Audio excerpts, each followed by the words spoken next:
Hello everyone, my name is Pooja Singhai. आज हम पढ़ने वाले हैं बायोलॉजी का फर्स्ट चैप्टर जिसका नाम है जीव एवं उनका वर्गीकरण, ऑर्गेनिज्म एंड देयर क्लासिफिकेशन। इस बायो की फर्स्ट क्लास में हम समझेंगे कि बायोलॉजी क्या होती है, इसकी कौन कौन सी ब्रांचेस होती हैं और इससे रिलेटेड कौन कौन से क्वेश्चन पेपर में फैक्चुअली बन सकते हैं। इसे हम पहले वन लाइनर फैक्ट के रूप में डिस्कस करेंगे। उसके बाद में जो इसके इम्पॉर्टेंट ऑब्जेक्टिव हैं जो कि वेरियस एग्जाम में पूछे गए हैं हम उन्हें डिस्कस करेंगे। चलिए स्टार्ट करते हैं। सबसे पहले हम पढ़ने वाले हैं कि जो ये साइंस है, साइंस की जो ब्रांच है बायोलॉजी, साइंस में हम फिजिक्स पढ़ते हैं, बायोलॉजी पढ़ते हैं, केमिस्ट्री पढ़ते हैं। तो इसमें जो जीव विज्ञान होती है वो क्या है, ये शब्द कैसे आया और इसका मीनिंग क्या होता है। तो विज्ञान की वह शाखा जिसमें जीवधारियों का अध्ययन किया जाता है वो क्या कहलाती है, जीव विज्ञान कहलाती है। इसे हम इंग्लिश में क्या बोलते हैं, इसे बोलते हैं हम बायोलॉजी। तो बायोलॉजी शब्द की उत्पत्ति दो शब्दों से मिलकर हुई है। बायोस दैट मीन्स लाइफ और लोगोस मीन्स होता है स्टडी। मतलब कि जो लाइफ है उसकी स्टडी करना ही क्या कहलाता है, बायोलॉजी कहलाता है। आई होप आपको ये डेफिनेशन समझ में आ गई होगी। यह तो हमने शुरुआत से ही पढ़ा हुआ है कि बायोलॉजी क्या होती है, जिसका प्रयोग अब यहाँ पर जो फैक्चुअल एग्ज़ाम है, चाहे आप वनडे एग्ज़ाम दे लीजिए या फिर आप पीसीएस के एग्ज़ाम देंगे, तो उसमें एक क्वेश्चन पूछे गए हैं कि सबसे पहले बायोलॉजी शब्द का यूज़ किसने किया था। तो वो किया था लेमार्क, जो कि फ्रांस के एक वैज्ञानिक थे, और दूसरे जर्मनी के वैज्ञानिक हैं ट्रेवी रेनस। ये दोनों नाम आपको याद कर लेने हैं कि फ्रांस के वैज्ञानिक लेमार्क और ट्रेवी रेनस के द्वारा सबसे पहले बायोलॉजी शब्द यूज़ किया गया था। फिर जीव विज्ञान को विज्ञान की क्या माना जाता है, एक शाखा माना जाता है, जो कि हमने पहले डिस्कस किया है। और बायोलॉजी को स्टैब्लिश करने का जो क्रेडिट है वो किसे जाता है, वो जाता है फादर ऑफ बायोलॉजी, जिन्हें अरस्तु के नाम से भी जाना जाता है, उनको। अब यहाँ पर भी दो फैक्ट आते हैं। जनरली आपने बुक्स में पढ़ा होगा, ओल्ड बुक्स में, कि जो ओल्ड बायोलॉजी है उसके जनक माने जाते हैं अरस्तु, लेकिन जो लेटेस्ट बायोलॉजी है उसके जनक आपको कहीं कहीं लेमार्क भी मिल सकता है, तो आपको कन्फ्यूज़न नहीं होना है। तो जीव विज्ञान के अंतर्गत सबसे पहले हमने इसके जस्ट इंट्रोडक्शन को पढ़ा है। फिर अब हम लिविंग ऑर्गेनिज्म की बात करते हैं। तो सजीवों को दो मुख्य प्रकार हम इसके बता सकते हैं। कौन कौन से हैं, एक हैं प्लांट और दूसरे हैं एनिमल, पादप और जंतु। ये जीव विज्ञान की दो प्रमुख उप शाखाएं हैं या सब डिवीज़न हैं। अब जब हम जंतुओं का अध्ययन करेंगे तो वो कौन सी ब्रांच होगी, वो होगी जूलॉजी। और जब हम प्लांट्स की स्टडी करेंगे तो वो कौन सी ब्रांच होगी, वो होगी बॉटनी। तो यहाँ पर याद रखिएगा कि अरस्तु को फादर ऑफ जूलॉजी कहा जाता है। ये इम्पॉर्टेंट फैक्ट है कि अरस्तु को क्या बोला जाता है, उन्हें बोला जाता है फादर ऑफ जूलॉजी। और थियोफ्रास्टस बहुत बड़ा नाम है ये, इन्हें कहा जाता है फादर ऑफ बॉटनी। ये दोनों नाम हमें याद करने हैं। देखिए, हमारा इस क्लास को पढ़ने का उद्देश्य है कि हमें पढ़ते पढ़ते सब कुछ याद होना चाहिए। तो हम इसे इतनी बार रिवाइज कर लेंगे कि हमारी क्लास में हमें सब कुछ याद हो जाए। तो सबसे पहला फैक्ट हमने पढ़ा था कि जो बायोलॉजी है वो दो शब्दों से मिलके बना है। यहाँ पर बायोस और लोगस मीन्स लाइफ की स्टडी। फिर जो इसमें इसका प्रयोग सबसे पहले किसने किया था शब्द का, लेमार्क और ट्रेवी रेनस के द्वारा इसको यूज़ किया गया था। इसकी दो मेन ब्रांचेस होती हैं, जूलॉजी और बॉटनी। जो फादर ऑफ जूलॉजी हैं वो कौन कहलाते हैं, अरस्तु। और दूसरे नंबर पर जो फादर ऑफ बॉटनी है, जो फादर ऑफ जूलॉजी हैं वो कहलाते हैं अरस्तु, और जो फादर ऑफ बॉटनी है वो कहलाते हैं थियोफ्रास्टस। इसी क्रम में याद रखिए कि जो विलियम रॉक्सबर्ग हैं उनको भारतीय वनस्पति विज्ञान का जनक कहा जाता है। ऐसे ही क्वेश्चन हैं जो हमें कंफ्यूज कर देते हैं, क्योंकि ये जब ऑब्जेक्टिव क्वेश्चन आएगा तो आपको क्वेश्चन में दिया जाएगा who is the father of Indian botany. उसमें पहला नाम होगा थियोफ्रास्टस, अरस्तु, लेमार्क, फोर्थ नंबर पर लिख दिया होगा विलियम रॉक्सबर्ग। और अगर हमने ये पॉइंट अच्छे से नहीं पढ़ा है तो हम मिस कर देंगे और हम टिक कर देंगे वहाँ पर थियोफ्रास्टस। ये गलती हमें नहीं करनी है, क्वेश्चन को पहले अच्छे से पढ़ना है। भारतीय वनस्पति विज्ञान के जनक कौन कहलाते हैं, विलियम रॉक्सबर्ग। इसके बाद में अब इसमें बहुत सारी नई नई खोजें हो चुकी हैं, बहुत सारी टेक्निक आए हैं, बहुत सारे इक्विपमेंट आए हैं, जिसके कारण जो जीव विज्ञान की शाखाएं हैं या बायोलॉजी की अलग अलग प्रकार की ब्रांचेस बनी हैं जिसमें हम अनेकों प्रकार की स्टडी करते हैं। फॉर एग्जांपल, अगर हम बायोलॉजी के क्लासिफिकेशन को समझने की कोशिश करते हैं तो यहाँ पर याद रखिए कि जो बायोलॉजी का क्लासिफिकेशन है इसमें जो इसकी जो बेसिक बायोलॉजी में डिवाइड कर सकते हैं ब्रांचेस को और अप्लाइड बायोलॉजी में इसको डिवाइड कर सकते हैं। फिर जो हम बेसिक बायोलॉजी की बात करते हैं तो बेसिक बायोलॉजी के अंतर्गत बॉटनी, जूलॉजी और माइक्रोबायोलॉजी आती है। और अप्लाइड बायोलॉजी की बात करते हैं हम जिनका हम एप्लीकेशन यूज़ कर रहे हैं। फॉर एग्जाम्पल, कृषि विज्ञान, चिकित्सा विज्ञान, पशु चिकित्सा विज्ञान और औषधि विज्ञान।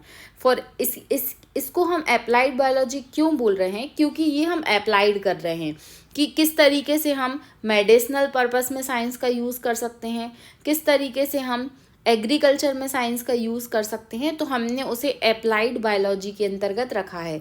और बेसिक बायोलॉजी जो हम जनरली पढ़ रहे हैं जिसके अंतर्गत हम study of plants, study of animal और स्टडी ऑफ माइक्रो ऑर्गेनिज्म पढ़ेंगे। अब हम बात करते हैं सब डिवीज़न ऑफ बायोलॉजी की। यहाँ से भी क्वेश्चन पूछे गए हैं एग्जाम में, ये आपको इसकी ब्रांचेस बहुत अच्छे से पता होनी चाहिए कि इकोलॉजी क्या कहलाती है, फ्रेनोलॉजी क्या कहलाती है। सबसे पहले बात करते हैं, फर्स्ट ब्रांच है ऑर्निथोलॉजी। ऑर्निथो, ये जो शब्द आया ना ऑर्निथो, तो इसको पता होना चाहिए जब भी ये शब्द आता है तो इसका रिलेशन किससे होता है? पक्षी से होता है। तो ऑर्निथोबायोलॉजी पक्षियों के विज्ञान का अध्ययन इसके अंतर्गत किया जाएगा।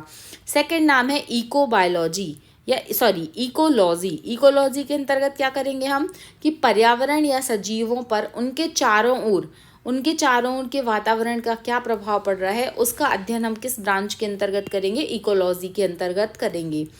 थर्ड आता है पेलियोबायोलॉजी। पेलियोबायोलॉजी के अंतर्गत हम जीवाश्म का अध्ययन करेंगे कि कौन कौन से फॉसिल्स कहाँ पाए गए हैं। इस तरीके से जो अध्ययन होगा वो पेलियोबायोलॉजी के द्वारा किया जाएगा। नेक्स्ट है फ्रेनोलॉजी। फ्रेनोलॉजी के अंतर्गत हम मस्तिष्क के विभिन्न भागों की क्रियाशीलता का अध्ययन करेंगे। इसके बाद आता है एंथोलॉजी। एंथोलॉजी के अंतर्गत हम फूलों का अध्ययन करते हैं। एग्रोएस्ट्रोलॉजी के अंतर्गत हम घास का अध्ययन करते हैं। फिर आता है एंटीमोलॉजी। एंटीमोलॉजी के अंतर्गत हम क्या अध्ययन करते हैं? कीटों का अध्ययन करते हैं। फिर पैरासिटोलॉजी के अंतर्गत हम जो पैरासिट जीव हैं मतलब जो परजीवी हैं उनका अध्ययन करते हैं। और मेलिकोलॉजी के अंतर्गत हम मोलस्का और उसकी स्टडी करते हैं। अब ये आप कुछ ट्रिक भी बना सकते हैं, 2-3 बार पढ़ेंगे तो डेफिनेटली आपको याद हो जाएगा। एक बार फिर से रिवाइज करते हैं ताकि हमें याद हो जाए। ऑर्निथो को हमने किससे रिलेट किया था? ऑर्निथो मीन्स पक्षी, पक्षियों का अध्ययन होगा ऑर्निथोलॉजी। इकोलॉजी तो बहुत इजी है, एनवायरनमेंट और उसके जो चारों ओर का वातावरण है उसकी स्टडी इकोलॉजी होगी। पेलियोबायोलॉजी, पेलियो मतलब होता है यहाँ पर जीवाश्म, जीवाश्म का अध्ययन किया जाएगा। फ्रेनो मतलब होता है कि फ्रेन, इसको थोड़ा सा रिलेट कर लीजिए, फ्रेन ब्रेन, इस तरीके से हम याद कर लेंगे क्योंकि जो ब्रेन के विभिन्न भागों की जो एक्टिविटी है उसका अध्ययन हम किसके अंतर्गत करेंगे? फ्रेनोलॉजी के अंतर्गत करेंगे। इसके बाद आता है इथोलॉजी। इथोलॉजी में हमने कैसे याद कर सकते हैं हम कि जो फूलों का अध्ययन है वो क्या, देखो फूल आपने पढ़ा होगा, जब आप फूल की स्टडी करेंगे तो उसमें पार्ट होता है एक एंथर, तो एंथर फूल का पार्ट होता है। तो एंथोलॉजी किसका अध्ययन होगा? फूलों का अध्ययन होगा। फिर आता है एग्रोएस्ट्रोलॉजी। एग्रोएस्ट्रोलॉजी के अंतर्गत हम घास की स्टडी करेंगे। फिर आता है एंटीमोलॉजी। तो एंटीमोलॉजी तो जैसे चींटी काटती है तो हमें बहुत अजीब सा लगता है, तो वो क्या है? कीट है, मतलब कीटों का अध्ययन क्या होगा? एंटो, ऐसा कुछ हम मतलब रिलेट करके याद कर सकते हैं कि एंटोमोलॉजी क्या होगा? कीटों का अध्ययन होगा। पैरासिटोलॉजी, तो जो पैरासिट जीव होते हैं परजीवी हैं, तो पैरासिटोलॉजी के अंतर्गत हम क्या करेंगे? यहाँ पर परजीवी जीवों का अध्ययन करेंगे। और मेलिकोलॉजी में हम मोलस्का और इसके सेल्स का अध्ययन करते हैं। तो ये क्या हो गई हमारी sub division of biology. Okay, इसके बाद यहाँ पर हम वही चीज़ पढ़ेंगे जो हमारे एग्ज़ाम के लिए महत्वपूर्ण है। फॉर एग्जाम्पल यहाँ पर दिया गया कि हनी में कितना % शुगर होता है और कितना % जल होता है। ये क्वेश्चन पूछा नहीं जाएगा बट हम जनरली अपने नॉलेज के लिए पढ़ लेते हैं कि जो हनी होता है उसमें 82% शुगर होती है और 18% जल होता है। फिर किस तरीके का, कौन से जीवों में किस तरीके का प्रजनन होता है, ये भी आपको पता रहना चाहिए। फॉर एग्जाम्पल जैसे एक पॉइंट लिखा है कि मधुमक्खी में प्राकृतिक अनिषेक जनन होता है। मतलब कि जो मधुमक्खी में जनन होता है वो कैसा होता है, प्राकृतिक अनिषेक जनन होता है। इसे वर्जन बर्थ के नाम से भी जाना जाता है। यहाँ पर क्वेश्चन महत्वपूर्ण नहीं है, यहाँ से आपसे नहीं पूछा जाएगा। और ये जो नर मधुमक्खी और मादा मधुमक्खी है, ये वाला कॉन्सेप्ट आपने इसके पहले वाली क्लासेस में पढ़ा होगा। यहाँ पर क्वेश्चन पूछ सकते हैं कि जो मधुमक्खी की भाषा है, ये क्वेश्चन एक बार किसी एग्जाम में पूछा भी गया है कि मधुमक्खी की भाषा की खोज किसके द्वारा की गई थी या ये क्या कहलाती है। इसे बी डांस भी कहा जाता है, मधुमक्खी की भाषा जो होती है, और इसके लिए नोबेल प्राइज़ मिला था जो एक बहुत बड़े साइंटिस्ट हैं, कार्ल ब्रॉनफ्रेश, ये आपको याद रखना है। इसके बाद हम बात करते हैं कि लैक कल्चर क्या कहलाता है। ये कहलाता है लाख कीट पालन। तो लेसेफर लक्का जो होता है उसी से क्या होता है, जो लाख बनता है, जिसके बहुत सारी चूड़ियाँ और भी आइटम बनाए जाते हैं। तो आपको याद रखना है कि जो लाख का अध्ययन होता है वो क्या कहलाता है, वो लैक कल्चर के अंतर्गत किया जाता है। फिर यहाँ पर क्वेश्चन, एक फैक्चुअल क्वेश्चन बनता है कि भारतीय लाख अनुसंधान संस्थान कहाँ पर स्थित है, तो ये रांची में स्थित है। अब परीक्षा उपयोगी कौन कौन से महत्वपूर्ण तथ्य हैं आपको ये पढ़ने हैं यहाँ पर, कि वर्गीकरण की सबसे छोटी इकाई क्या क्या क्या कहलाती है, वो कहलाती जाति। ये फैक्चुअल क्वेश्चन है और ये बहुत ही महत्वपूर्ण है क्योंकि ये क्वेश्चन डायरेक्टली आपके एग्जाम में आपको देखने मिल सकते हैं। तो वर्गीकरण की सबसे छोटी इकाई क्या होगी, जाति या स्पीसीज होगी। फिर कवक की कोशिका भित्ति किसकी बनी होती है, तो जो कवक की सेल वॉल होती है वो किसकी बनी होती है, वो काइटिन की बनी होती है। ये भी काफ़ी महत्वपूर्ण क्वेश्चन है। नेक्स्ट है कि जो फादर ऑफ क्लासिफिकेशन जिन्होंने दिया है, वर्गीकी के पिता किन्हें कहा जाता है, तो वो हैं कैरोलस लिनियस। ये नाम महत्वपूर्ण है, याद रखिएगा कि वर्गीकी का पिता किन्हें कहा जाता है, कैरोलस लिनियस को कहा जाता है। फिर जीवाणु और जो ब्लू ग्रीन एल्गी हैं वो कौन से किंगडम के अंतर्गत आते हैं, तो वो मोनेरा जगत के अंतर्गत आते हैं। ये भी काफ़ी महत्वपूर्ण क्वेश्चन है। नेक्स्ट क्वेश्चन है कि प्रोटिस्टा जगत के अंतर्गत एक कोश की जीव आते हैं।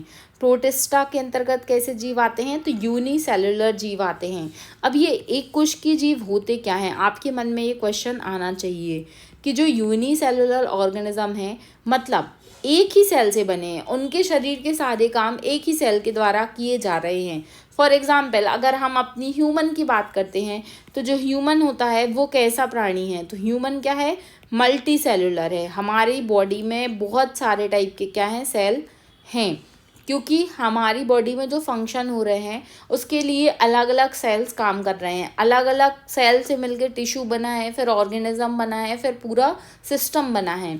तो हमारे पास तो उत्सर्जन तंत्र भी है, हमारे पास में पाचन तंत्र भी है, हमारे पास में श्वसन तंत्र भी हैं। हर एक काम को करने के लिए अलग अलग सिस्टम है। बट अगर हम यूनिसेलुलर जीवों की बात करते हैं तो उनके अंतर्गत एक ही सेल है जो खाना भी खिला रहा है, जो खाना बाहर भी निकाल रहा है, जो उनकी मेटाबॉलिक एक्टिविटी भी कर रहा है, तो इसीलिए उन्हें यूनिसेलुलर ऑर्गेनिज्म कहा जाता है।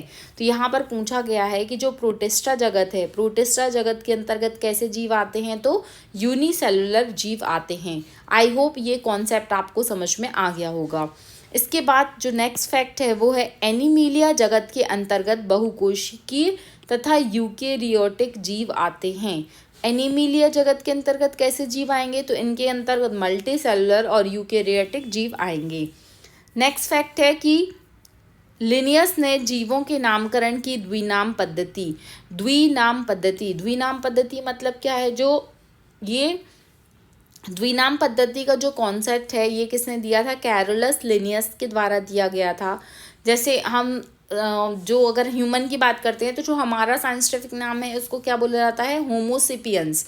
तो होमोसेपियंस यहाँ पे दो नाम जुड़े हुए हैं। तो ये जो वर्गीकरण है वो किसने बताया था, कैरोलस लिनियस ने बताया था। इसके बाद नेक्स्ट फैक्ट है कि अरस्तु को जीव विज्ञान का फादर कहा जाता है। पहले भी हम ये डिस्कस कर चुके हैं, who is the father of biology, तो वो है अरस्तु। ब्रायोफाइटा को पादप जगत का उभयचर कहा जाता है। ये भी महत्वपूर्ण फैक्ट है कि पादप जगत का उभयचर किसे कहा जाता है, तो ब्रायोफाइटा को कहा जाता है। नेक्स्ट फैक्ट है कि जीवाणु भोजी जीवाणु को संक्रमित करने वाला विषाणु है।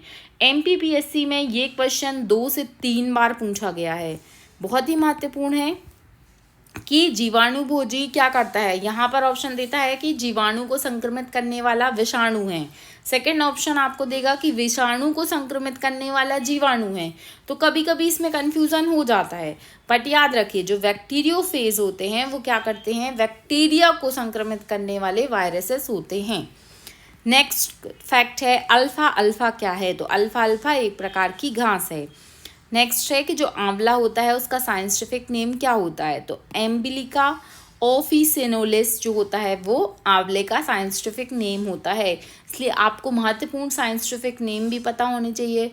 फॉर एग्जाम्पल आपसे पूछ सकता है कि आम का वैज्ञानिक नाम क्या है, तो मैग्नीफेरा इंडिका। वैसे ही आपसे पूछ सकता है कि बांस का वैज्ञानिक नाम क्या है, बरगद का वैज्ञानिक नाम क्या है, तो ये आपको पता रहनी चाहिए। और अगर आपको इनके नाम पता है साइंटिफिक नेम, तो आप कमेंट बॉक्स में लिखकर बता सकते हैं।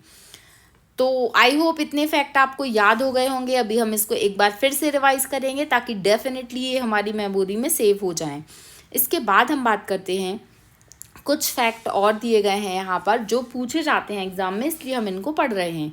जिम्नोस्पर्म वर्ग के पौधे कैसे होते हैं, नेकेड होते हैं, नग्नबीजी होते हैं, अर्थात इनके जो बीज होते हैं वो फल के अंदर नहीं होते हैं। इसका कोई एग्जाम्पल आपको पता है क्या? आप एग्जाम्पल इसका कमेंट बॉक्स में लिखकर बता सकते हैं कि जिम्नोस्पर्म वर्ग के अंतर्गत ये वाले एग्जाम्पल हैं। नेक्स्ट फैक्ट है कि थैलोफाइटा वर्ग के पौधे मुख्यतः जलीय पादप होते हैं। थैलोफाइटा कैसे होते हैं, जलीय पादप होते हैं। अभी हमने इसके पहले क्या डिस्कस किया था, उभयचर किसको बोला था, याद करिए कि उभयचर हमने किसको बोला था, तो उभयचर हमने बोला था किसको, ब्रायोफाइटा को। इस तरीके से आपको पढ़ते पढ़ते रिवाइज करते जाना है ताकि हमें याद हो जाए। इसके बाद बात करते हैं टेरिडोफाइटा। देखिए यहाँ पर 3 फाइटा की हम बात कर लेते हैं। सबसे पहले हमने याद किया है यहाँ पर, एक मिनट, ब्रायोफाइटा। ब्रायोफाइटा के अंतर्गत हमने क्या पढ़ा है, इनको पादप जगत का उभयचर कहा जाता है। सेकंड की बात करते हैं हमने पढ़ा यहाँ पर थैलोफाइटा। थैलोफाइटा कैसे जीव हैं, एक्वस प्लांट है, मतलब जलीय जीव हैं ये। इसके बाद हम बात करते हैं टेरिडोफाइटा। तो टेरिडोफाइटा की क्या विशेषता है, क्या स्पेशलिटी है, कि जो इनका शरीर है वो जड़, तना और पत्ती 3 अलग अलग पार्टों में क्या रहता है, डिवाइड रहता है। टेरिडोफाइटा 3 भागों में जड़, तना, पत्ती में विभाजित होते हैं। इसके बाद है आर्थ्रोपोडा। आर्थ्रोपोडा संघ जो है वो जंतु जगत का सबसे बड़ा संघ है। इसको आप VIMP मार्क कर सकते हैं कि जो आर्थ्रोपोडा किंगडम है, संघ है, वो क्या है, जंतु जगत का सबसे बड़ा संघ है। इसके बाद नेक्स्ट फैक्ट है कि पोरीफेरा संघ के जीवों में सामान्यतः स्पंज पाए जाते हैं। तो पोरीफेरा जो जीव होते हैं, पोरीफेरा संघ के जो जीव होते हैं उनमें कैसा उनका स्ट्रक्चर रहता है, तो उनकी जो बॉडी होती है वो स्पंज के समान होती है। नेक्स्ट फैक्ट है कि सीलेंट्रेटा संघ के जंतु जलीय होते हैं। सीलेंट्रेटा संघ के जंतु कैसे होते हैं, तो ये जलीय जंतु होते हैं और इनका शरीर कोशिकाओं की 2 परतों का बना हुआ रहता है। जब आप ये डिवीज़न पढ़ेंगे, अभी हम जस्ट इसके फैक्चुअल क्वेश्चन डिस्कस कर रहे हैं, जब आप इसका क्लासिफिकेशन पढ़ेंगे कि मोलस्का की क्या विशेषताएं हैं, आर्थ्रोपोडा क्या होते हैं, पोरीफेरा क्या होते हैं, सीलेंट्रेटा क्या होते हैं, एस्के हेलमिंथीज क्या होते हैं, तो आपको डेफिनेटली ये क्वेश्चन भी बन जाएंगे। नेक्स्ट क्वेश्चन है कि मोलस्का वर्ग के जीवधारी कैसे हैं, तो द्विपार्श्वमिति होते हैं। बायलैटरल इनका जो सिमेट्रिकल बायलैटरल सिमेट्रिकल होते हैं। फिर एकाइनोडर्मेटा जंतुओं में विशिष्ट जल संवहन नाल तंत्र पाया जाता है। ये हम अभी डिस्कस कर रहे हैं, फैक्चुअल हो सकता है आपने अभी नहीं पढ़ा हो तो आपसे ये फैक्ट नहीं बन रहे हों, बट अब इसमें इम्पॉर्टेंट फैक्ट के रूप में दिए गए थे इसलिए हम इसको पढ़ रहे हैं। बाकी ये फैक्ट आप जब इसका क्लासिफिकेशन पढ़ेंगे तो आपसे बन जाएगा। फिर द्विनाम पद्धति, इसके पहले भी हमने डिस्कस किया था कि ये कैरोलस लिनियस के द्वारा दिया गया था। साइनोबैक्टीरिया को सबसे प्रथम प्रकाश संश्लेषी जीव माना जाता है। शायद आपको यकीन ना हो इस बात पर, बट हमें ऐसा लगता है कि जो प्लांट्स होते हैं सबसे ज़्यादा फोटोसिंथेसिस की प्रोसेस इनके द्वारा होती है, बट ऐसा नहीं है। जो साइनोबैक्टीरिया होते हैं वो सबसे ज़्यादा क्या करते हैं, प्रकाश संश्लेषण करते हैं। इसके बाद हम बात करते हैं कि वायरस न्यूक्लियोप्रोटीन से बने होते हैं। जो वायरस होते हैं वो कैसे बने होते हैं, तो वो न्यूक्लियोप्रोटीन से बने हुए होते हैं। इसके बाद में यहाँ पर, और जैसे ये वाला क्वेश्चन हमने अभी डिस्कस किया था कि काइटिन युक्त बाह्य कंकाल कीटों में पाया जाता है। इसके अलावा हमने क्या पढ़ा था कि जो फंगस होते हैं या कवक होते हैं उनकी बॉडी भी, उनका जो सेल वॉल है वो काइटिन का बना होता है। सिस्टेमा नेचुरी, हम केवल महत्वपूर्ण फैक्ट डिस्कस कर लेते हैं कि जो सिस्टेमा नेचुरी बुक है इसको किसके द्वारा लिखा गया है, तो कैरोलस लिनियस के द्वारा लिखा गया है। हाइड्रा बिना मस्तिष्क का तंत्रिका तंत्र होता है, मतलब जो हाइड्रा में जो तंत्रिका तंत्र होता है उसमें क्या होता है, मस्तिष्क नहीं होता है। क्षारीय मृदा में हेलोफाइटा वर्ग के पौधे अच्छी वृद्धि करते हैं। तो हेलोफाइट के अंतर्गत किस प्रकार के पौधों का अध्ययन किया जाता है, तो जो क्षारीय मृदा में उगने वाले पौधे होते हैं उनका अध्ययन हेलोफाइटा के द्वारा किया जाता है। फिर पेड़ पौधों में जीवन होता है, ऐसा किसने बताया था, एक साइंटिस्ट हैं J.C. बोस, इनके द्वारा बताया गया था कि पेड़ पौधों में जीवन होता है। चमगादड़ उड़ने वाला स्तनपायी है, मतलब चमगादड़ क्या है, ऐसा मैमल है जो उड़ सकता है। व्हेल जो है, व्हेल मछली, वो सबसे बड़ा मैमल है। जो नाइट्रोजन फिक्सेशन होता है, नाइट्रोजन स्थिरीकरण होता है, वो किन प्लांट में होता है, तो जो दाल वाले पौधे होते हैं, दलहनी प्लांट होते हैं, उनमें नाइट्रोजन फिक्सेशन की प्रोसेस होती है, जो कि मिट्टी की फर्टिलिटी को बढ़ाने के लिए काफ़ी महत्वपूर्ण होती है। उत्सर्जी तंत्र का गुण पादपों में नहीं पाया जाता है। जो उत्सर्जन तंत्र है वो क्या होता है, पादपों में नहीं होता है। थैलोफाइटा, देखिए जो क्वेश्चन महत्वपूर्ण है ना वो आपको 2-3 बार यहाँ पर दिख जाएंगे क्योंकि वो अलग अलग एग्जाम में पूछे गए हैं। इसके बाद में ऑक्टोपस जो होता है वो मोलस्का संघ का जंतु है, और यहाँ पर कुछ और फैक्ट दिए गए हैं। अब जो सबसे महत्वपूर्ण है कि कौन कौन से एग्ज़ाम में कौन कौन से क्वेश्चन पूछे गए हैं। फॉर एग्ज़ाम्पल हमने अभी जो भी पढ़ा है क्या वो हमारे मतलब का है, क्या उससे एग्ज़ाम में क्वेश्चन पूछे गए हैं, ये बहुत ही महत्वपूर्ण है। तो यहाँ पर याद रखिए पहला क्वेश्चन पूछा गया है कि बैक्टीरियोफेज है, MPPSC प्रीलिम्स 2017 का ये क्वेश्चन है कि बैक्टीरियोफेज क्या है, तो बैक्टीरियोफेज है जीवाणु को संक्रमित करने वाला विषाणु, ये हमने अभी डिस्कस किया था। देखिए यहाँ पर ऑप्शन में विषाणु को संक्रमित करने वाला जीवाणु भी दिया है, बट ये सही आंसर नहीं है, यहाँ पर आंसर डी होगा, करेक्ट होगा। फिर अल्फा क्या है, तो अभी हमने डिस्कस किया था, एक प्रकार की घास है।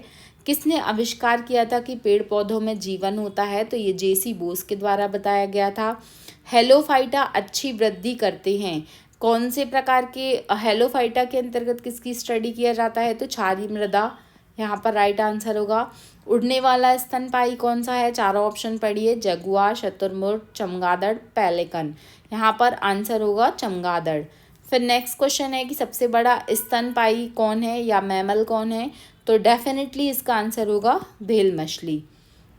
नेक्स्ट क्वेश्चन दिया है कि कौन से पौधों में नाइट्रोजन स्थिरीकरण या स्थायीकरण की क्षमता होती है। देखिए आपको ऐसा नहीं करना है, नो डाउट आपसे जब क्वेश्चन बन रहे होंगे तो आप चारों ऑप्शन देखेंगे नहीं, डायरेक्टली राइट आंसर पर पहुंच जाएंगे। बट एग्ज़ाम में क्या होता है, एग्ज़ाम में हमारे ऊपर बहुत सारा प्रेशर होता है जिसकी वजह से हम गलत टिक कर देते हैं जल्दबाजी में। आपको पहले चारों ऑप्शन ध्यान से पढ़ना है कि चावल और गेहूँ नहीं होगा, मक्का और गन्ना नहीं होगा, चना एवं दलहन हो सकता है, और जूट एवं चावल नहीं होगा। दैट मीन्स डेफिनेटली इसका आंसर क्या होगा, चना एवं अन्य दलहन। इस तरीके से आपको पहले क्वेश्चन पढ़ना है, फिर चारों ऑप्शन पढ़ना है, और उसके बाद सही आंसर को टिक लगाना है। नेक्स्ट क्वेश्चन है कि एक पौधा जिसमें नाइट्रोजन की कमी है, छोटे कद का विकास एवं हल्के हरे एवं पीले रंग की पत्तियां जैसे लक्षण दिखाई देते हैं, और नाइट्रोजन हरी पत्ती का विकास के लिए जिम्मेदार है। नत्रजन, इतना हिंदी लिखा है, बट चलिए अभी हम इसको पढ़ लेंगे फिर इस क्वेश्चन को डिस्कस करेंगे। यहाँ पर दिया गया है कि कथन ए कारण सही है कि नहीं। देखिए इसके लिए आपको इसकी थ्योरी पढ़ना जरूरी है, उसके बाद ही आप इसका आंसर बता पाओगे। फिर नेक्स्ट क्वेश्चन है कि लाइकेन किसके निर्माण में काम आता है, तो लाइकेन होता है वो सुगंध और साबुन बनाने के काम आता है।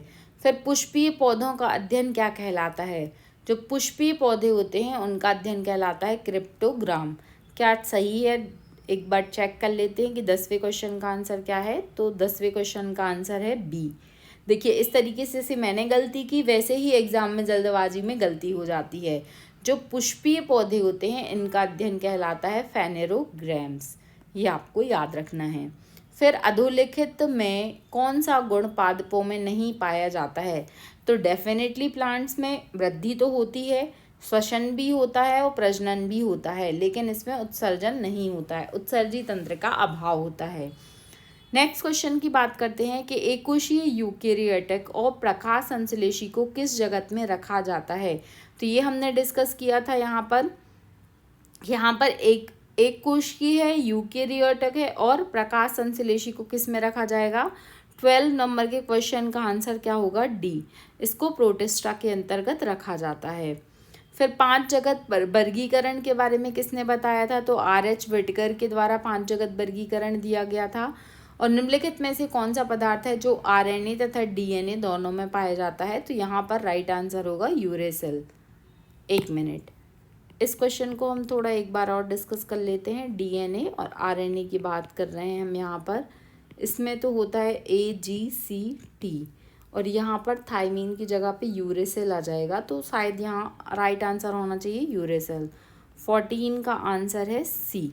ओके, नेक्स्ट क्वेश्चन है कि निम्नलिखित में से जंतु जगत का सबसे बड़ा संघ कौन सा है?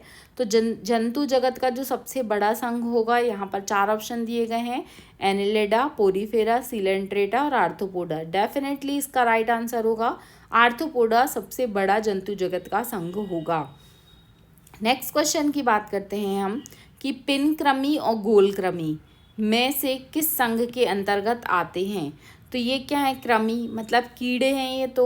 तो ये जो पिनकृमि और गोलकृमि है वो एस के हेलमिन्थीज के अंतर्गत आते हैं। नेक्स्ट क्वेश्चन है कि किस वर्ग को पादप वर्ग का उभयचर कहा जाता है? तो पादप वर्ग का उभयचर किसे कहा जाता है? तो ये कहा जाता है यहाँ पर ब्रायोफाइटा को पादप जगत का उभयचर कहा जाता है। मैंने जब आपको ये क्वेश्चन पढ़ाया था तभी बोला था कि ये काफ़ी महत्वपूर्ण है, एग्जाम में कई बार पूछा गया है। नेक्स्ट क्वेश्चन है कि निम्नलिखित में से किस वर्ग के पौधों को सामान्यतः शैवाल कहा जाता है? तो यहाँ पर याद रखिए कि थैलोफाइटा को क्या कहा जाता है? यहाँ पर थैलोफाइटा के पौधों को शैवाल कहा जाता है। फिर पाइनस और साइकस पौधे किस वर्ग के अंतर्गत आते हैं? तो ये हमने डिस्कस भी किया हुआ था कि जिम्नोस्पर्म के अंतर्गत, जिनमें क्या होते हैं, अंदर बीज नहीं होते, नेकेड होते हैं, पाइनस और साइकस। नेक्स्ट क्वेश्चन है कि जीवाणु तथा नीलहरित शैवाल निम्नलिखित में से किस जीव जगत समूह के अंतर्गत आते हैं? तो यहाँ पर राइट आंसर होगा ये मोनेरा के अंतर्गत आते हैं। तो देखिए इस तरीके से हमने पढ़ा कि MPPSC के एग्ज़ाम में प्रीलिम्स में कौन कौन से क्वेश्चन ये इस चैप्टर से पूछे गए हैं। तो यहाँ पे मैं मानती हूँ कि पादप जगत वर्गीकरण के कुछ क्वेश्चन दिए गए हैं और जो क्लासिफिकेशन है उसके कुछ क्वेश्चन दिए गए हैं। उसका क्लासिफिकेशन हम एक बार पढ़ लेंगे, उसके बाद आसानी से आप इसके आंसर दे सकते हैं।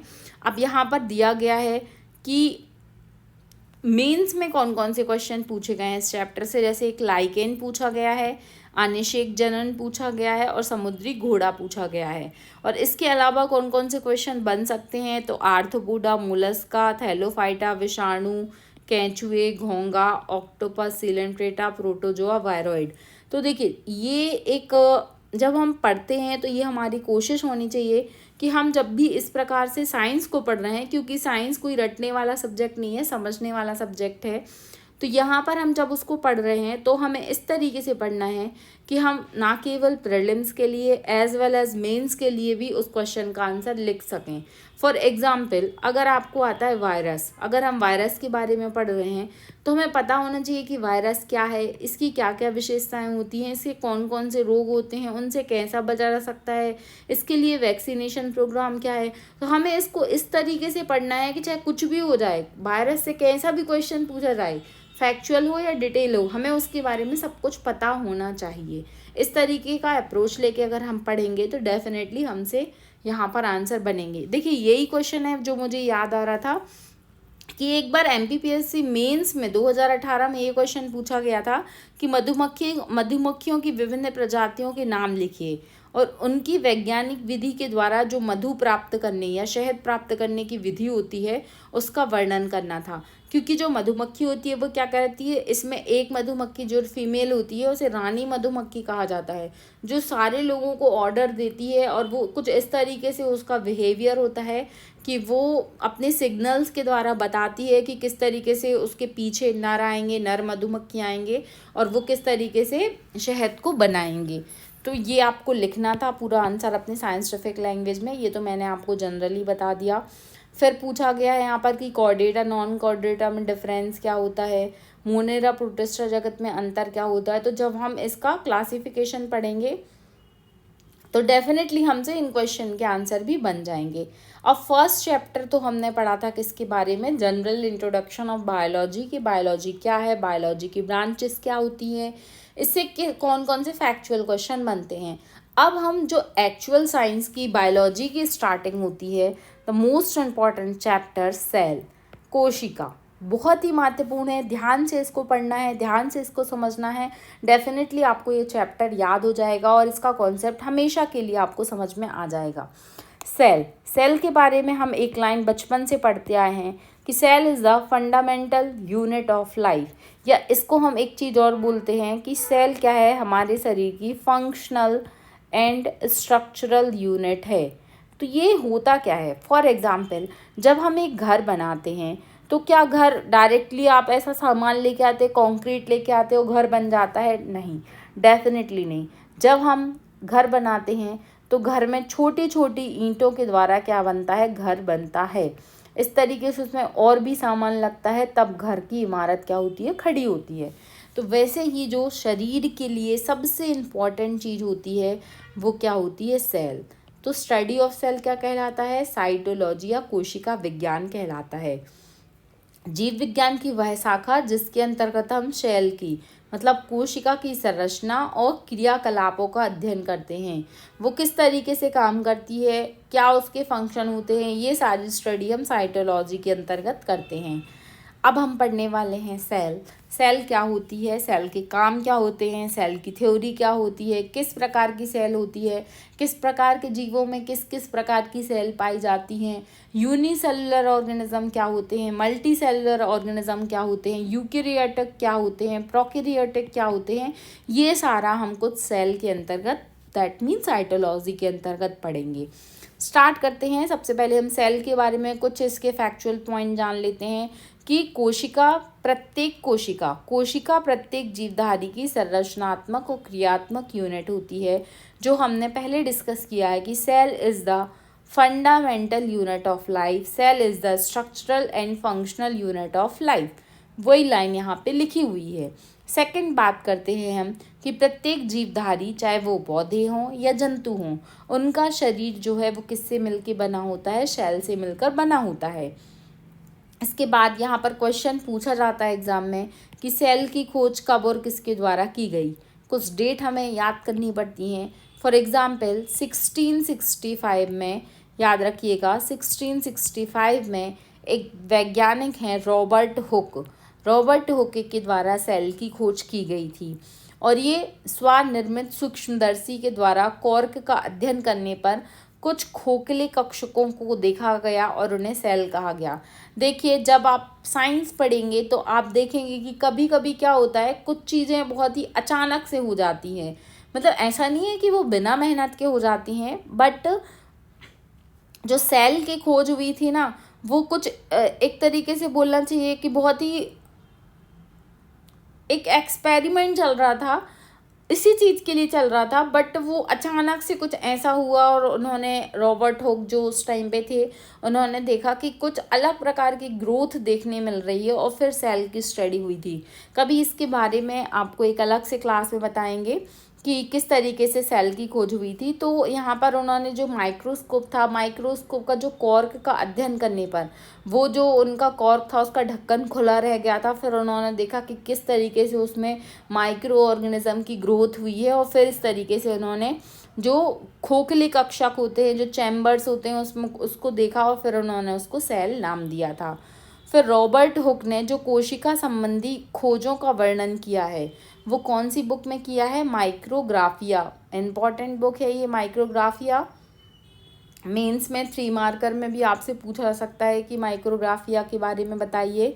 तो याद रखिएगा कि रॉबर्ट हुक की बुक है ये, जिसमें उन्होंने सेल से संबंधित जो भी खोजे हैं उनके बारे में बताया है। लेकिन जो रॉबर्ट हुक ने जिन जिन सेल चैम्बर के बारे में बताया था वो क्या थी? क्या क्या वो लिविंग सेल थी? तो नहीं, वो क्या थी? उन्होंने डेड सेल वॉल के बारे में बताया था।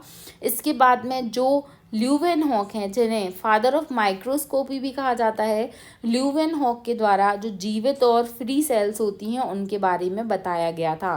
तो ये दोनों नाम ये आपको याद रखना है यहाँ पर कि सेल के बारे में किसने बताया था। तो सेल के बारे में किसने बताया था? रॉबर्ट हुक ने बताया था। कब बताया था? 1665 में।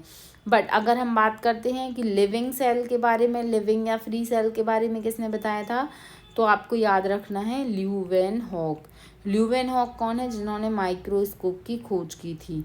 ओके, डेफिनेटली आपको ये पॉइंट समझ में आ गया होगा। अभी हम इसके बारे में और पढ़ेंगे। अभी जैसे कि यहाँ पे क्वेश्चन पूछा जा सकता है आपसे कि रॉबर्ट ब्राउन के द्वारा क्या खोज किया गया था। तो रॉबर्ट ब्राउन ने न्यूक्लियस या केंद्रक के बारे में बताया था। अब यहाँ पर अब हम जब पूरा स्ट्रक्चर पढ़ेंगे सेल का तब आपको पता रहना चाहिए। यहाँ बहुत ही इंपॉर्टेंट चैप्टर इससे पूछा जाता है कि जो माइटोकॉन्ड्रिया होता है वो क्या कहलाता है। तो माइटोकॉन्ड्रिया को कोशिका का पावर हाउस कहा जाता है। ग्रीन जो क्या बोलते हैं गोल्गी बॉडी है उसको क्या कहा जाता है। यहाँ पर एंडोप्लाज्मिक रेटिकुलम का काम क्या होता है। किस तरीके से प्रोकैरियोटिक और यूकैरियोटिक सेल में डिफरेंस होता है। अलग अलग जो ऑर्गेनिज्म है, अलग अलग जो मतलब पौधे हैं उनकी सेल वॉल होती है कि नहीं होती है। जो जंतु हैं उनमें सेल वॉल किसकी बनी होती है। फंगस क्या होते हैं, फंगस की स्टडी क्या है, फंगस की सेल वॉल किस तरीके से बनी होती है। तो धीरे धीरे हम अपने चैप्टर को आगे बढ़ाएंगे और इसको याद करने की और समझने की पूरी पूरी कोशिश करेंगे। अब यहाँ पर आती है, चलिए सेल के बारे में तो हमने पढ़ लिया, समझ लिया कि सेल क्या है, फंक्शनल एंड स्ट्रक्चरल यूनिट है और सभी प्राणियों में क्या है, सेल पाई जाती है। फिर सेल, जब सेल के बारे में सेल का कॉन्सेप्ट आया तो कुछ थ्योरी भी हमारे सामने आई। उस थ्योरी में क्या था, उसको किसने बताया था, उसे पढ़ने की हम कोशिश करते हैं। देखिए, सेल थ्योरी या कोशिका सिद्धांत। तो एक जर्मन के साइंटिस्ट थे जिनके द्वारा सेल थ्योरी के बारे में बताया गया था। कोशिका सिद्धांत जर्मन वनस्पति वैज्ञानिक, 2 नाम याद रखना है यहाँ पर, ये आपसे पूछे जा सकते हैं। दोनों नाम याद रखिएगा। कौन कौन से नाम है? स्लीडन एंड श्वान। बस 2 नाम याद रख लीजिए आप। स्लीडन एंड श्वान के द्वारा सेल थ्योरी का कॉन्सेप्ट दिया गया था। अब सेल थ्योरी क्या है? तो प्रत्येक जीव का शरीर एक कोशिका या कई कोशिकाओं से मिलकर बना होता है। जब कोई भी सेल केवल एक कोशिका से बनी है तो वो क्या होगी? यूनिसेलुलर होगी। और जब वो बहुत सारी कोशिकाओं से मिलकर बनी है तो वो क्या होगी? मल्टी सेलुलर होगी। पहला तो इन्होंने यही वाला पॉइंट बताया था। सेकंड पॉइंट बताया था कि प्रत्येक कोशिका अपनी पूर्ववर्ती कोशिकाओं से बनती है। फॉर एग्जाम्पल, अगर मेरी ये वाली सेल बनी है तो ये वाली सेल इसकी पहली वाली सेल से बनी होगी, ये इन्होंने बताया था। सेकंड जो पॉइंट है, थर्ड पॉइंट है कि सभी कोशिकाओं की मूल संरचना व रासायनिक संगठन समान होते हैं। जो सेल हैं उनकी संरचना और जो उनका केमिकल कंपोनेंट है वो क्या होगा? सेम होगा। नेक्स्ट पॉइंट है कि प्रत्येक जीवधारी अपनी कोशिकाओं में होने वाली क्रियाओं व पारस्परिक संबंधों के कारण ही सजीव रह पाता है। अगर हमारे अंदर इतनी सारी सेल्स हैं जो क्या है, एक्टिव हैं और क्या है, आपस में संबंधित हैं, तो उसके कारण ही क्या है, सेल जो जीव है, हमारा जीवन जो है वो क्या है, लिविंग है या सजीव है। तो आपको ये सेल थ्योरी समझ में आ गई होगी। सबसे पहले इन्होंने क्या बताया था कि प्रत्येक जीव का जो शरीर होता है वो एक कोशिका या अलग अलग कोशिका मतलब बहु कोशिकाओं से मिलकर बना होता है। जो भी सेल है, कोशिका अपनी क्या है, पूर्ववर्ती कोशिकाओं से मिलकर बनी हुई है। और यहाँ पर बताया था थर्ड पॉइंट कि सभी कोशिकाओं का जो मूल संरचना है और जो संगठन है वो कैसा होता है, समान होता है। इसके बाद बताया गया था कि प्रत्येक जीवधारी अपनी कोशिकाओं में होने वाली क्रियाओं, पारस्परिक संबंधों के कारण क्या है, जीवित होता है। ये सारे पॉइंट सेल थ्योरी में स्लीडन एंड श्वान के द्वारा दिए गए थे। तो यहाँ पर सेल थ्योरी आपसे पूछा जा सकता है, यहाँ पर प्रीलिम्स में भी क्वेश्चन बन सकते हैं और सेल थ्योरी आपको मीन्स में भी आ सकता है। इसके बाद अब कुछ अपवाद भी दिए। जब भी कोई थ्योरी आती है तो कोई ना कोई, जब भी आप कोई कॉन्सेप्ट के बारे में बताते तो कोई दूसरा साइंटिस्ट उसमें कुछ और इनोवेशन लेके आता है, तो जिसके पहले जो थ्योरी दी गई वो क्या बन जाती है, कुछ अपवाद भी बन जाती है। और साइंस की तो ये एक खूबी बोल सकते हैं कि जब भी कोई एक्सपेरिमेंट होगा तो उसमें कुछ ना कुछ एक्सेप्शन तो आएगा ही आएगा। तो यहाँ पर किसने कौन सी विपदा लेके आया, वो था विषाणु, वायरस, जो कि एक पूर्ण क्या है, पूर्ण परजीवी है। मतलब जो वायरस होता है वो ऑब्लिगेट पैरासाइट है। दैट मीन्स कि वायरस खुद का, वायरस का कुछ अस्तित्व नहीं है, उसको कोई ना कोई ऐसा होस्ट चाहिए पड़ेगा जहाँ पे वो क्या होगा, अपना जीवन व्यतीत करेगा। तो कोशिका सिद्धांत का अपवाद क्या है, आपको याद रखना है, वायरस। जैसे अभी कुछ दिन पहले आया था कौन सा वायरस, कोरोना वायरस, ठीक है। तो यही वायरस है जो कि इस सेल थ्योरी में क्या बना, एक्सेप्शन बना, क्योंकि किसी सजीव कोशिका में प्रवेश करने के पूर्व यह क्रिस्टल अणु के समान निर्जीव होता है। इसका मतलब क्या है, वायरस को लिविंग और नॉन लिविंग के बीच का कड़ी माना जाता है। ऐसा क्यों है, ये क्या है, ये एक वायरस है। अब यहाँ पर क्या है, यहाँ पर कोई जीव नॉन लिविंग है और यहाँ पर कोई लिविंग जीव है, ठीक है। तो इसको क्या बोला जाएगा, यहाँ पर है वायरस।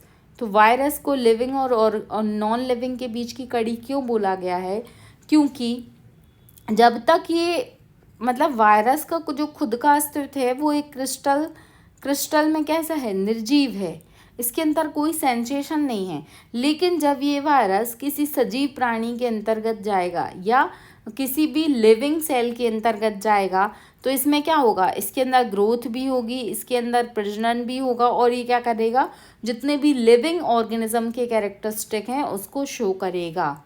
आप समझ गए होंगे कि वायरस को ऐसा क्यों बोला गया है, क्योंकि जब तक ये निर्जीव है तब तक इसके अंतर्गत कोई भी सेंसेशन नहीं है, इसके अंदर कोई ग्रोथ नहीं है। लेकिन जब ये सजीव कोशिका के पास जाएगा तो क्या हो जाएगा, ये सारे कैरेक्टरिस्टिक लिविंग ऑर्गेनिज्म की तरह ट्रीट करने लगेगा। इसीलिए सेल थ्योरी में वायरस एक एक्सेप्शन की तरह आया है। ये पॉइंट आपको यहाँ पर क्लियर होना चाहिए। इसके बाद हम बात करते हैं कि शेप, साइज ऑफ सेल। अब कोशिका की संख्या, इसकी स्ट्रक्चर और इसकी माप में क्या होती है, हमें डाइवर्सिटी देखने मिलती है, जिसका उल्लेख हम करने वाले हैं नीचे। कि इसके शेप जो है वो राउंड शेप में भी आपको मिल सकता है, क्यूबाइडल शेप में आपको मिल सकता है, लंबी लंबी मिल सकती हैं, और ब्रांच्ड सेल भी मिल सकती हैं। तो ये सारे इसके सेल के, अगर हम शेप के अकॉर्डिंग बोलें तो इसके वो अलग अलग डिवीज़न देखने को मिलेंगे। अब यहाँ पर आपसे क्वेश्चन पूछा जा सकता है कि सबसे स्मॉलेस्ट सेल कौन सी है, और यही क्वेश्चन आपके एग्ज़ाम में फैक्चुअल क्वेश्चन के रूप में आएंगे। तो याद रखना है आपको, स्मॉलेस्ट सेल है PPLO, pleuro pneumonia like organism. याद रखिए, निमोनिया की स्पेलिंग में P साइलेंट रहता है। तो PPLO को फुल फॉर्म क्या है, प्लूरो निमोनिया लाइक ऑर्गेनिज्म, ये आपको याद रखना है। और जो माइकोप्लाज्मा गैलेप्सिटिकम है, माइकोप्लाज्मा गैलेप्सिटिकम जो है इसी का नाम है। ये क्वेश्चन एग्जाम में पूछा गया है कि PPLO को अन्य किस नाम से जाना जाता है। तो याद रखिएगा कि जो माइकोप्लाज्मा गैलेप्सिटिकम है, जो गैलेप्सिटिकम है, इसको ही क्या कहा जाता है, PPLO के नाम से जाना जाता है। जिसका जो स्ट्रक्चर है वो कितना होता है, जो साइज़ होता है वो 0.3 माइक्रोन या 10⁻⁷ मीटर होता है। ये आपको याद रखना है। इसके बाद हम बात करते हैं कि सबसे बड़ी कोशिका कौन है, लार्जेस्ट सेल कौन सी है, तो वो है शुतुरमुर्ग का अंडा। शुतुरमुर्ग का अंडा सबसे बड़ी कोशिका है, जिसका व्यास कितना है, 6 इंच का होता है। ये आपको याद रखना है। फिर इसके बाद हम बात करते हैं कि यूनिसेलुलर ऑर्गेनिज्म क्या होते हैं। तो इसके पहले भी मैं आपको बता चुकी हूँ कि what is the unicellular organism. Unicellular मतलब जो केवल एक सेल से बने हों। तो ये हमें याद रखना पड़ेगा कि वे जीव जिनका शरीर केवल एक कोशिका से बना होता है उन्हें हम क्या बोलते हैं, यूनिसेलुलर ऑर्गेनिज्म कहते हैं। तो इस चैप्टर में और जो जिनका शरीर अलग अलग कोशिकाओं से मिलकर बना होता है या वेरियस टाइप ऑफ सेल से मिलकर बना होता है, तो वो क्या कहलाते हैं, वो मल्टी सेलुलर ऑर्गेनिज्म कहलाते हैं। तो ये सेकंड चैप्टर हमारा साइटोलॉजी के बारे में था, जिसमें बताया गया कि सेल क्या है, सेल की थ्योरी क्या है, सेल थ्योरी का एक्सेप्शन क्या है, जो सेल होती है वो साइज और शेप के अकॉर्डिंग कितने टाइप की होती हैं, तो ये बताया गया है। और इसके बाद जो चैप्टर शुरू होने वाला है वो चैप्टर है टिश्यू। तो सेल कोशिका से मिलके बनते हैं, फिर बहुत सारी कोशिकाएं मिलके क्या बनाती हैं, टिश्यू बनाती हैं। तो यहाँ पर टिश्यू के बारे में बताया गया है, फिर टिश्यू का डिवीज़न बताया गया है कि किस तरीके से इसमें डिवीज़न होता है। जो विभुजतक ऊतक होते हैं वो क्या होते हैं, परमानेंट टिश्यू क्या होते हैं, फिर इसका डिवीज़न बताया गया है कि सिंपल टिश्यू क्या होते हैं, कॉम्प्लेक्स टिश्यू क्या होते हैं, जाइलम फ्लोएम क्या होते हैं। जाइलम का क्या, जाइलम से याद रखिए हमेशा जल, और फ्लोएम से याद करिए फ्लो में खाना खाना चाहिए, ऐसे नहीं खाना चाहिए कि आपने एक बार में ही पूरा खा लिया। तो फ्लोएम से मैंने याद किया है खाने को। तो जाइलम क्या करेगा, पौधों में जल लेके जाएगा, फ्लोएम क्या करेगा, हमेशा खाना लेके जाएगा। ये क्वेश्चन भी पूछ जाते हैं कि जाइलम के क्या कार्य हैं, फ्लोएम के क्या कार्य है। फिर जो मेरिस्टेमेटिक टिश्यू होते हैं वो क्या करते हैं, किस तरीके से उनमें डिवीज़न होता है, यहाँ पर क्वेश्चन पूछे जाएंगे। और फिर टिश्यू के बाद में हम पढ़ेंगे न्यूट्रिशन। न्यूट्रिशन क्या होता है, मोड ऑफ न्यूट्रिशन क्या होता है, न्यूट्रिशन में कौन कौन सी मतलब इसकी जो न्यूट्रिशन को हम मोड ऑफ न्यूट्रिशन को टू टाइप से बांट सकते हैं, ऑटोट्रॉप और हेटरोट्रॉप। ऑटोट्रॉप मतलब स्वपोषी, जो अपना खाना खुद बनाते हैं, फॉर एग्जांपल प्लांट्स। और हेटरोट्रॉप, हम अपना खाना खाने के लिए प्लांट्स पे निर्भर करते हैं, एनिमल्स पे निर्भर करते हैं। तो हम किस कैटेगरी में आएंगे, हम हेटरोट्रॉप की कैटेगरी में आएंगे।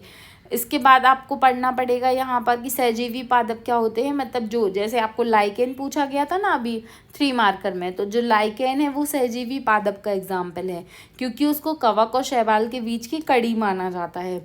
इसके बाद में हम सिस्टम ऑफ ह्यूमन बॉडी पढ़ेंगे कि इसमें हम अलग अलग सिस्टम पढ़ेंगे, जिसमें हम कि पाचन तंत्र के बारे में बताएंगे, फिर उसके बाद में उत्सर्जन तंत्र, श्वसन तंत्र, और बहुत सारे जो सिस्टम है जिनसे हमारी बॉडी बनी हुई है उनसे मिलकर हम पढ़ने वाले हैं। तो आई होप आपको ये मेरा पढ़ाना पसंद आया होगा। जो भी आपको इसमें क्वेरीज़ हैं या अगर आपके जो भी डाउट्स हैं आप कमेंट बॉक्स में लिखकर बता सकते हैं।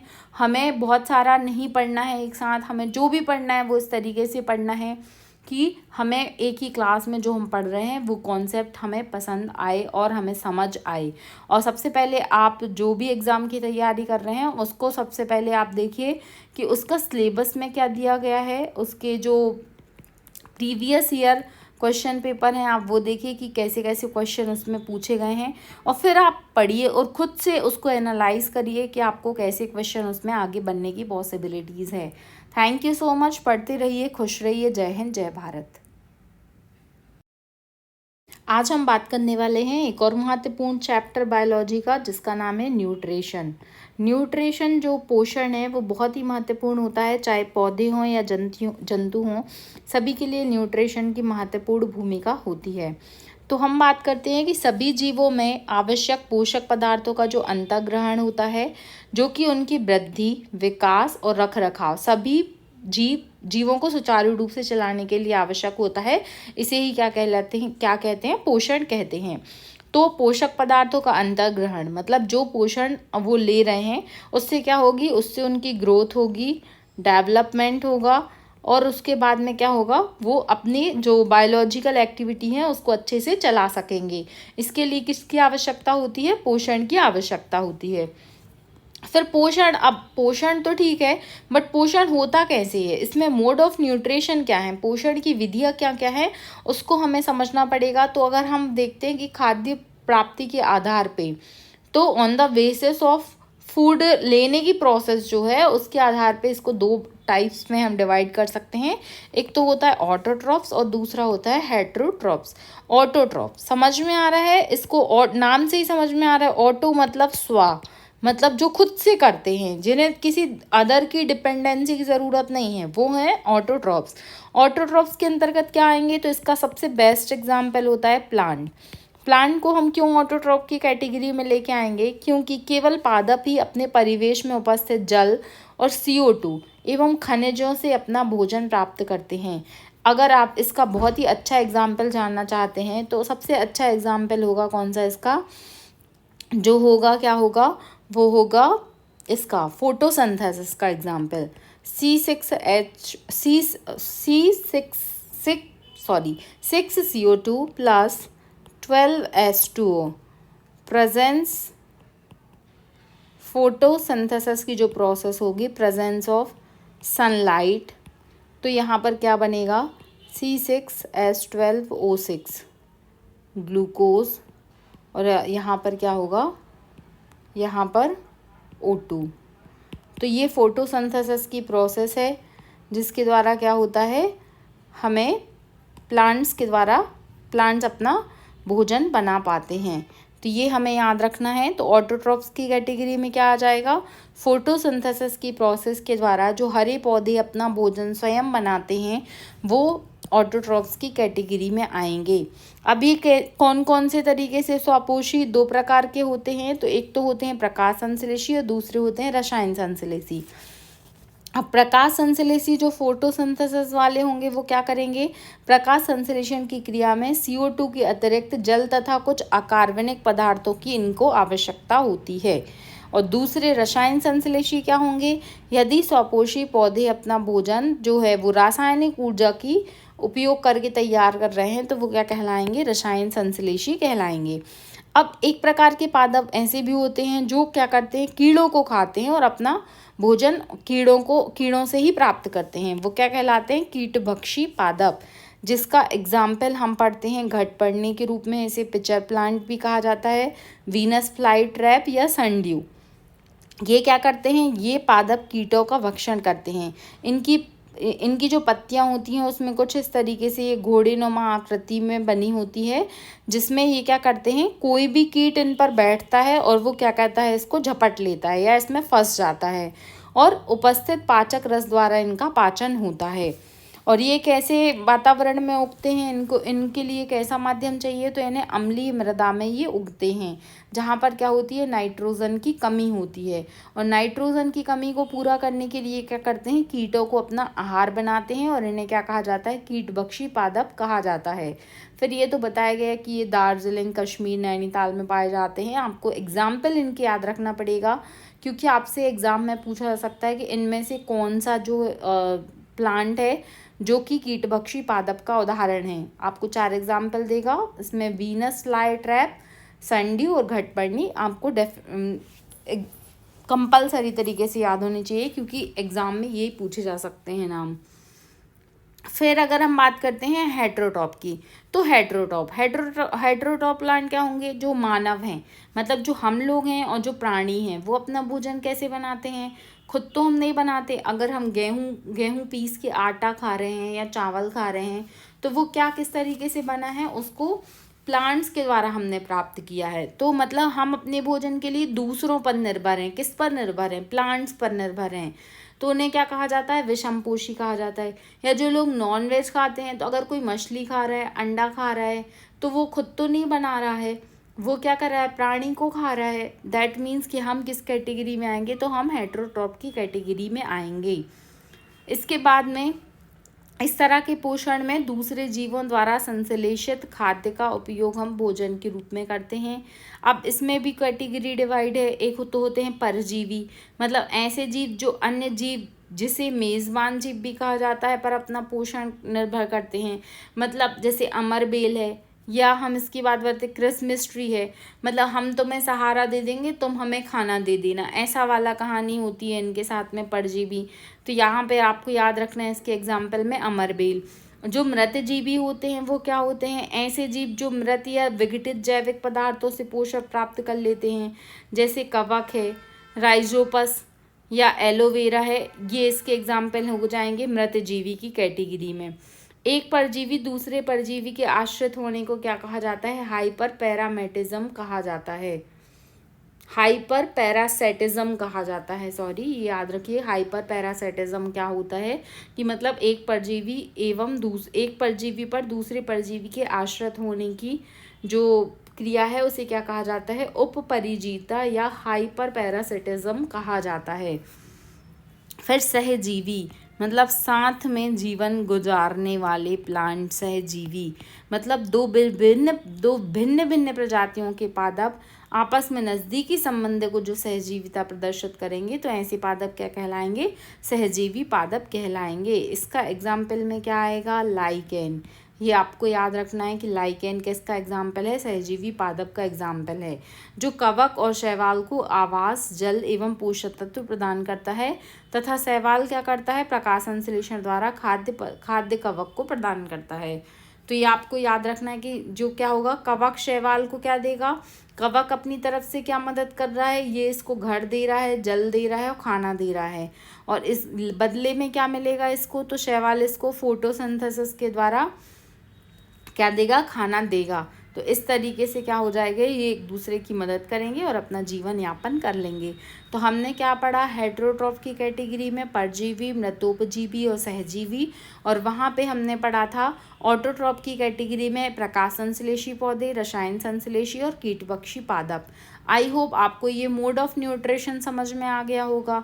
फिर अगर हम बात करते हैं कि अगर आप इसकी बात करते हैं कि फिर न्यूट्रिशन में क्या क्या आता है, तो वो हम अलग चैप्टर में पढ़ेंगे, जिसके अंतर्गत हमें पढ़ना होगा कि कार्बोहाइड्रेट है, प्रोटीन है, विटामिन है, मिनरल्स हैं और फैट है। ये इसमें किस तरीके का हमें अलग अलग तरीके से खाना मतलब एनर्जी मिलती है। सबसे ज़्यादा जैसे कि हम बात करते हैं कि सबसे ज़्यादा हम खाने में यूज़ क्या करते हैं, तो वो कार्बोहाइड्रेट होता है, बट सबसे ज़्यादा अगर हम कैलोरी की बात करते हैं तो वो फैट से मिलता है। विटामिन्स क्या होते हैं? विटामिन किस तरीके से हमारे जो जीवन में है वो महत्वपूर्ण भूमिका अदा करते हैं। कौन से विटामिन की कमी से कौन सा रोग होता है, उसे हम नेक्स्ट चैप्टर में डिस्कस करेंगे। आई होप आपको ये वीडियो पसंद आ गया होगा। डेफिनेटली आप इसको पढ़ेंगे 2-3 बार तो आपको समझ में आ जाएगा। Thank you so much. पढ़ते रहिए, खुश रहिए। जय हिंद, जय भारत।